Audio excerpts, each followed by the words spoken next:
8 నెలల కూటమి ప్రభుత్వం ఏపీ ప్రజలకు చేసిందేమీ లేదన్నారు రాష్ట్ర ప్రధాన కార్యదర్శి గడికోట శ్రీకాంత్. అన్నమయ్య జిల్లా రాయచోటి వైసీపీ కార్యాలయంలో ఏర్పాటు చేసిన విలేకరుల సమావేశంలో ఆయన పాల్గొన్నారు. ఈ సందర్భంగా ఆయన మాట్లాడుతూ కేవలం వైసీపీ ప్రభుత్వం తప్పులు చేస్తుందని విమర్శలు చేయడం తప్ప ఈ ప్రభుత్వం వల్ల ప్రజలకు మంచి ఏమీ జరిగింది లేదని విమర్శించారు.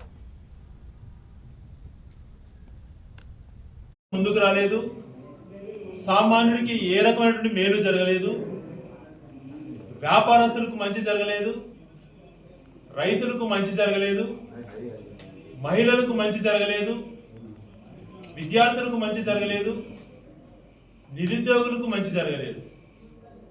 స్పష్టమైనటువంటి గణాంకాలతో మేము చెప్పగలుగుతాం ఈ ప్రభుత్వం విఫలమైంది అన్నటువంటి.